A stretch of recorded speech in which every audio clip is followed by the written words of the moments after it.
Mark Warren stood by the payphones in the shopping mall, fuming. What was I thinking, he mused, making that foolish bet with her? Wrestling? Seriously? I knew she was stronger than me, she lifts weights. But I thought it would just be some silly game. I figured she'd let me win, play the maid long enough to make it to the bedroom, and have some fun. After all, she used to love playing around, well, before all this. He shook his head, realizing it was her game all along. Now, he was left trying to figure out how to win. He glanced at his reflection in the store window, standing in a flowered sundress. His body felt awkward and foreign in the padded dress, which framed the too synthetic chest stuck to his chest. The color of his additions matched his skin tone perfectly, creating a deep cleavage that no one could ignore. His hair was longer now, dyed a rich auburn, and his face showed off perfectly shaped eyebrows and lips. I never back out of a bet, he muttered. She knows it too, which is how I ended up here. Now, I'm stuck with 2 whole months of being her maid. Mark couldn't believe it. He was a tenured professor of English literature, for crying out loud. Yet here he was, working 14-hour days, 7 days a week, for weeks straight, with his entire summer vacation gone. His eyes threatened to tear up as he thought about it. Cleaning the whole house until it shines, cooking her meals, bringing her breakfast in bed, drawing her bath, all in those ridiculous uniforms.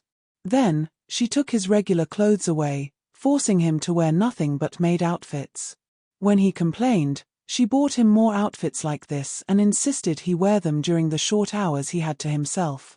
She claimed it was to ensure her employees dress well during off time, and since he was hers for the summer, he had to obey. But the makeover at the salon? That was too much. Mark stood his ground in their entryway, refusing to go, only to be immediately shut down by his wife's sharp response. Do you want people to know you're a man in a dress? You look cute, but there are still enough rough edges for people to wonder. Do you want everyone at school, your colleagues, to know? He had no choice but to go, though part of him felt ashamed. Afterward, Rachel insisted they go to the mall and have lunch in the food court. Supposedly, this was to prove to Mark that he could pass as a woman. But while they were there, they ran into her old college boyfriend, Paul, and his friend Stan. Rather than let Mark stay in the background, Rachel dragged him forward, introducing him as her cousin, Fran, visiting from Cincinnati. She told Paul that she and Mark were separated and would probably divorce soon. Mark was stunned and speechless. When Paul suggested that Rachel and Fran double date that night, he couldn't believe it when Rachel agreed. With a mumbled excuse, Mark turned and stalked off, his heels clacking as his padded figure swayed side to side.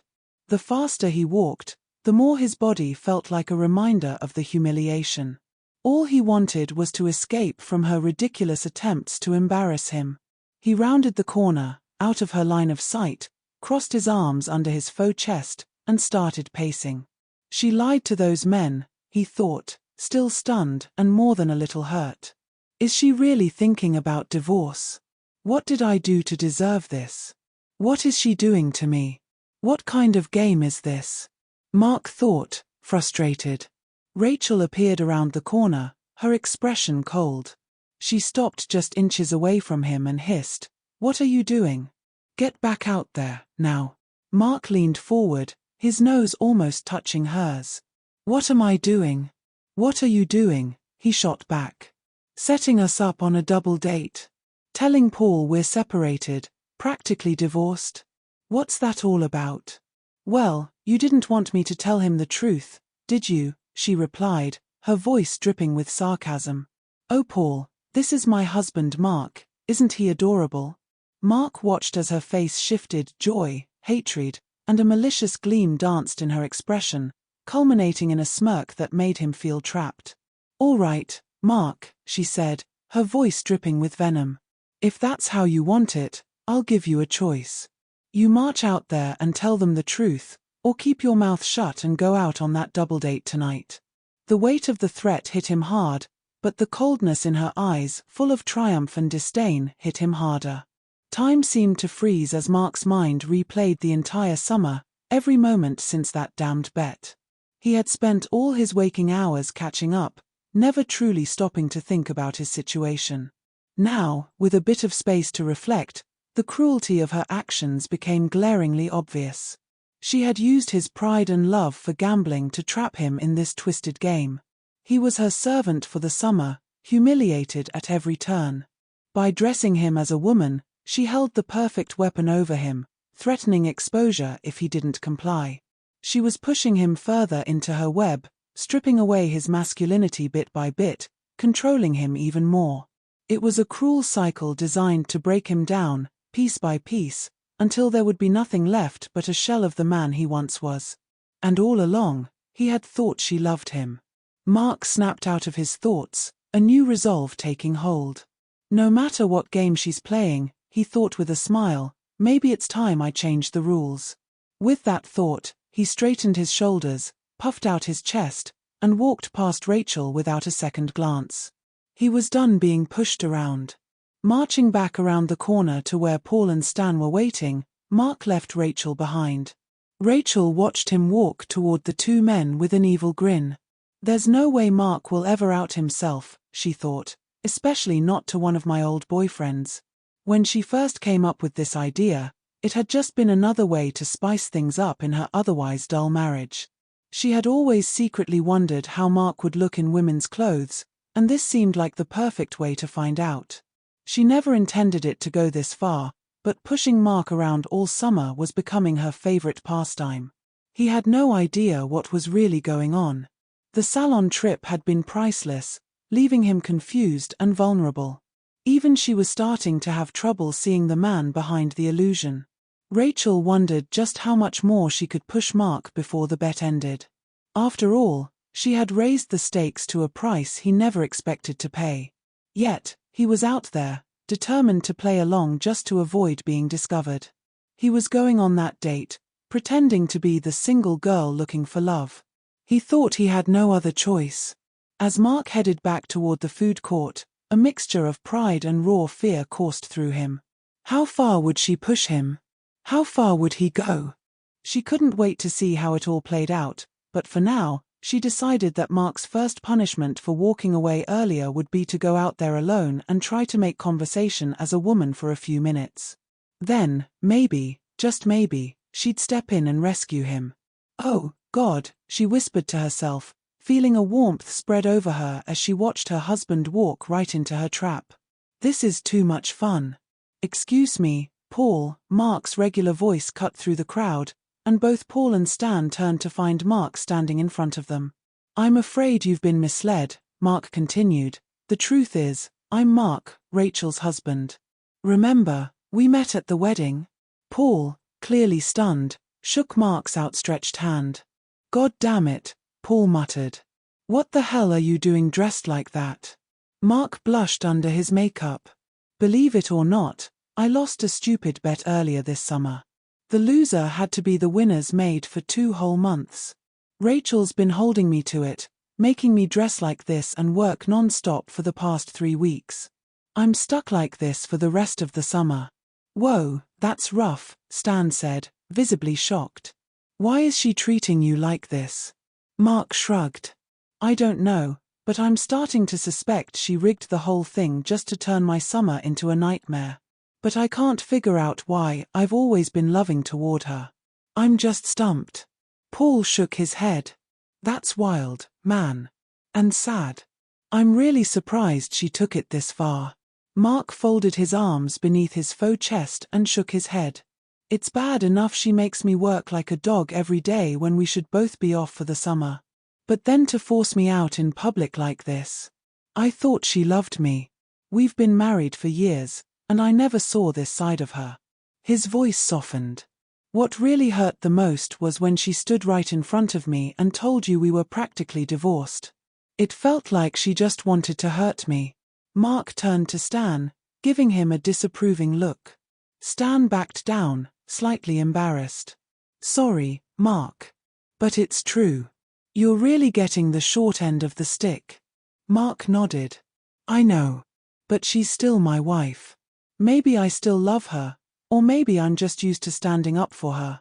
Just Take it easy on the name calling, okay? Stan nodded, understanding. Paul asked gently, why are you putting up with this at all? If you think she rigged the contest, why keep going? Mark looked down at the floor, a hint of guilt in his voice. Well, it's partly my fault. She challenged me to a wrestling match. I knew she could beat me, she works out all the time and lifts weights. But I thought it wasn't a real bet. I thought it was just a game we were playing. He looked up and smiled. Besides, I had my pride. I wasn't going to just admit she could beat me, even though we both knew she could. I broke the first rule of gambling, though, and now I have to pay for it. Never make a bet without thinking about what will happen if you lose. I made the bet, so now I'm stuck with it. Mark shrugged. You know how it is. A man keeps his word. I've never backed out of a wager before, and I'm not starting now. I'm in it for the long haul. Stan grinned and Paul nodded. I've got to respect that, Mark. That's the truth. Then, Stan's face lit up. Hey, what do you say we wait on you for a while? I bet that'll really get under her skin when she comes back. He pulled out a chair with a flourish. Mark smiled and sat down with a contented sigh, making sure to sweep his skirt under him to avoid giving the whole food court an accidental flash. Thanks, he said, finally feeling relaxed for the first time since the bet began. I'm still not used to these heels. At least Rachel lets me clean the house in flats. Paul grinned, walking over to him, pretending to hold a pad and pen. So, what'll it be, Mark? My treat. I could go for a cheeseburger, fries, and a Diet Coke, if that's all right. Sure thing, I'll be right back, Paul said, walking away. Mark scanned the food court, looking around. Where is Rachel? Rachel, meanwhile, watched as Paul walked off and Stan sat down across from Mark. She smiled to herself, thinking, better than I expected. Stan really seems interested in Fran. Maybe later, Stan's wandering hands will keep Mark occupied long enough for me to get Paul into bed. That'll really make Mark suffer in all kinds of ways. I can't wait for tonight. Deciding it was time to rejoin the game, Rachel moved across the food court just in time to see Paul delivering a tray of food to Mark. How gallant of you, serving Fran like that, Rachel called out, smiling. But you should really be serving me. After all, I'm your date tonight, remember? All three men turned to look at her, and with a shock, Rachel realized something had gone horribly wrong. Both Paul and Stan looked at her with disgust, their expressions filled with loathing. But Mark. He wore an expression of strange triumph. Somehow, the game had shifted, and she wasn't winning anymore. Rachel felt a wave of sickness wash over her, while Mark, on the other hand, felt liberated and excited. His fear was gone, and for the first time since this summer began, he was in control. Instead of making him feel small as she had hoped, Rachel's offer had empowered him. Rather than facing her cruelty alone, Mark now had friends who saw her for who she truly was and would stand by him. With just one wrong move, she had actually given him a chance to take charge again. Mark almost laughed at the simplicity of it. Thanks to Rachel, the truth had truly set him free. Suddenly, Mark knew exactly what to do to take the power back. Oh, Paul, he asked sweetly, can I borrow your cell phone? I need to make a few calls. Sure, Mark, Paul replied, his eyes never leaving Rachel's. He reached into his pocket and handed Mark his phone. Go ahead. After what you've been through, I'm happy to help in any way I can. Just say the word. Thanks, Mark said. Rachel opened her mouth to protest, but Paul, standing very close, gave her a look that clearly conveyed his true feelings. Her heart sank. She realized she had no chance of getting him into bed, not now, and not ever. The situation had flipped so quickly. Almost numb, Rachel listened to Mark's voice, rich with confidence, as he made his call. Hi, it's Mark.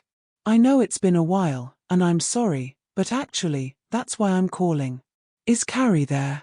Well, can you put her on the phone? I've got something to tell you both, and I'd rather not repeat it. I'll have to tell everyone eventually, so I might as well get it over with. He paused. Thanks. Hi, Carrie, it's Mark. Now, this is going to sound crazy, but, you see, I made this stupid bet with Rachel at the beginning of the summer. Meanwhile, Rachel sat in the dimly lit living room, illuminated only by the glow of the TV. She stared blankly at the game show on the screen, her mind a million miles away. The house around her was cleaner than it had ever been, and she had just enjoyed a delicious filet mignon with asparagus tips and white wine sauce, washed down with a moderately priced chablis.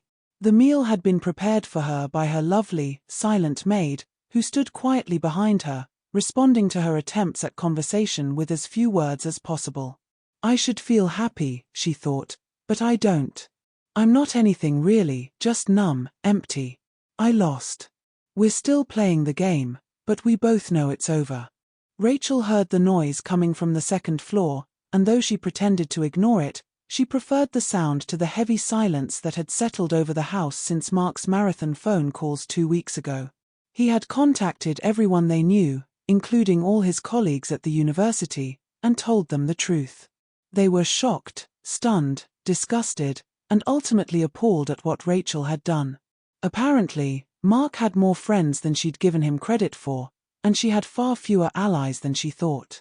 Overnight, she became a pariah, while Mark had somehow become a hero just for honoring his bet, no matter how much she abused him, and for standing up to her when given the chance. She heard the sharp clack of heels on the stairs and turned to see Mark descending.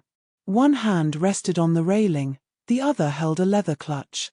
He wore a little black dress that accentuated his padded curves, dark stockings, and slingback pumps with 3-inch heels.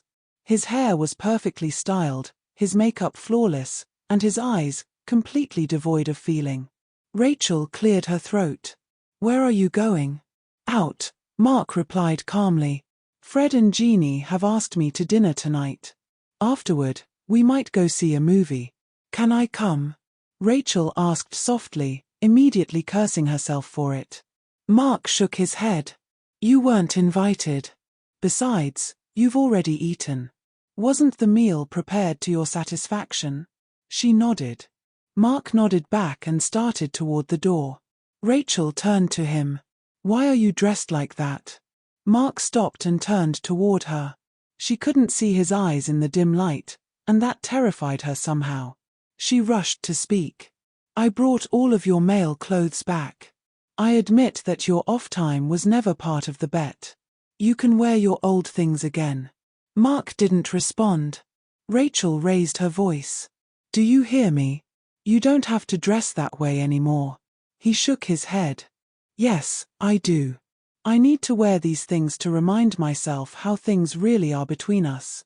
If I accept your offer now, I might forget. I might let your cruelty slide and take you back once the bet is done. I might forget how you treated me like dirt, played games with my mind, and hurt me just for fun.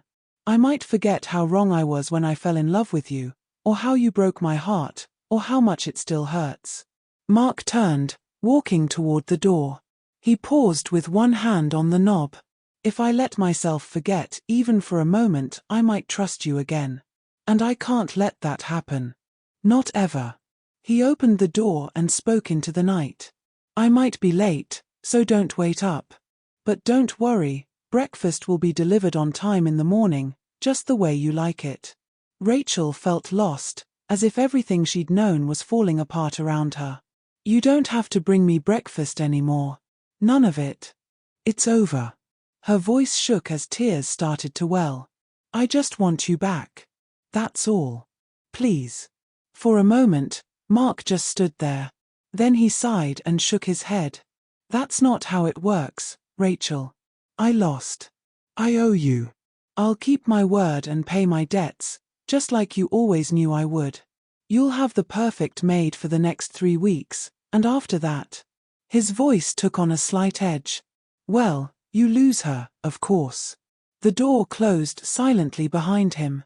Don't forget to join me on Patreon for exclusive content,